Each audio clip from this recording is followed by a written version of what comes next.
One question I get asked a lot is whether or not you can build big muscle using only body weight training. Now, body weight training has a lot of appeal because it allows you to train literally from anywhere and using very little to no equipment. Body weight training, of course, incorporates press ups, sit ups, pull ups, chin ups, body weight squats, and all manner of other exercises. But is this enough? Can you create enough resistance with just your body weight in order to challenge your muscles to grow?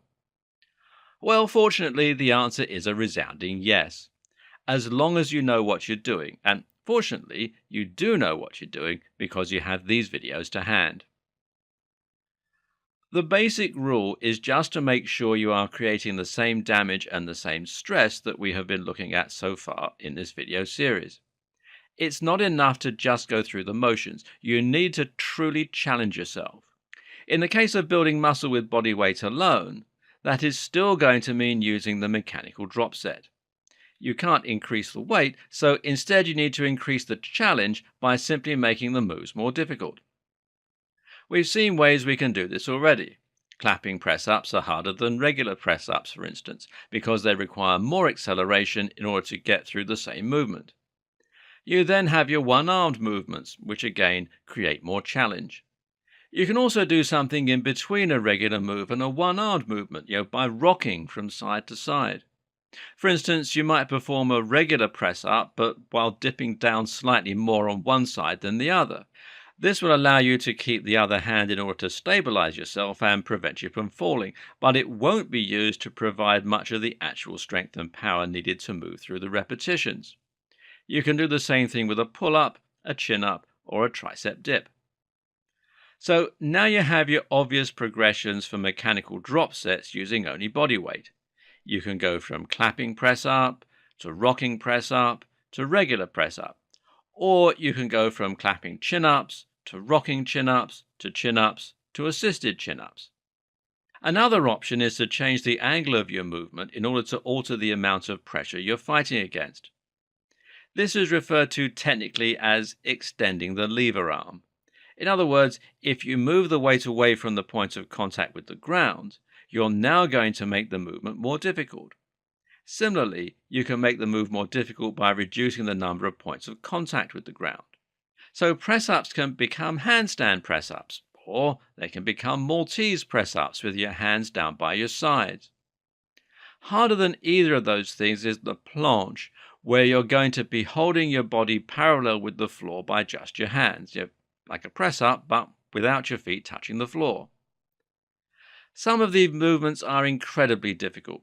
Not only do they require a lot of power in the target muscles, they also require tons of functional strength, and you need to be able to coordinate and control all of the muscles in your body to work together. That means making your core tight enough to stabilize your body, and it means making your forearms and hands strong enough to balance you in a handstand. It means having enough control over your legs in order to keep them upright. These advanced moves can become entire full-body exercises. These aren't as useful for growing specific muscles because they don't isolate a target muscle. That means it's harder to exhaust or tear muscle fibers in any particular muscle because there are too many points of failure. But if performance is your interest, this is an incredibly useful way to train, and if you use the moves as part of a mechanical drop set, then likewise they become powerful tools to help you exhaust the fast-twitch muscle fibers first before going on to easier moves to flood the muscles with blood and metabolites. Once you can accomplish these more advanced moves, you start to open up a lot of possibilities to create incredibly challenging workouts wherever you are. And they just look awesome, like incredible party tricks. If you want to train to make other people stand up and take notice, then this is surely one way to accomplish that. The only problem? Well, these really are advanced moves. To add them to your routines, you're going to need an awful lot of power to begin with in order to perform them. So how do you get yourself to that point? Well, let's take a look. The problem here is that the jump from a press-up to a handstand press-up is so great, you're going to have an incredibly hard time building up to it. 200 press-ups still don't prepare you for a handstand press-up. Neither does a decline press up. So, what can you do? The answer is to try and break down those bigger moves into smaller components that you can challenge yourself with. So, a good place to start would be with the frog stand. You perch yourself just on your two hands with your knees by your elbows and balance there. Then try to do presses like that. Then try to progress from that position to a handstand position with your legs tucked in. As you can see, making these into smaller steps means you can get closer and see yourself progressing more easily. The next tip is to make sure that you really focus on what all your muscles are doing at the time. This training is not just for your muscles, it's for your brain as well. Specifically, it's for your motor cortex to learn the necessary techniques to perform these moves. Now, let's take a brief interlude and think about a situation where our brain is fantastic at learning. During computer games.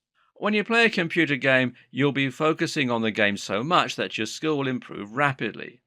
Some people can pull off incredible feats in games after not playing that long.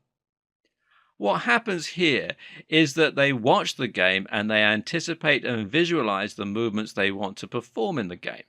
And then they try and do it. And if they get it right, their brain rewards them with a flood of hormones, including dopamine and others, to help cement the neural connections that lead to the movement. The more they repeat this, the more those connections are strengthened. And each time, the game rewards them with a chime or victorious music. And that only strengthens this effect and makes them feel even more accomplished. When things go wrong, they lose health, the screen flashes red, and there are very clear cues that this was the wrong move. Thus, the brain doesn't get that response and the movement is not enforced. But really, that sense of reward comes from the fact that they so badly want to succeed. It comes from the fact that they're incredibly focused on what they're doing and that they feel real anxiety and stress as they play and their health whittles down. We can learn anything if we approach it in a similar manner. In the case of working out, that means setting real goals for yourself, to transition into handstand with perfect technique, for example, and then paying close attention to the outcome of your attempt. Was that right or wrong? Should it be enforced or not? The more you focus on that muscle, the quicker you're going to be adapting, and your brain will learn how to pull off the perfect technique.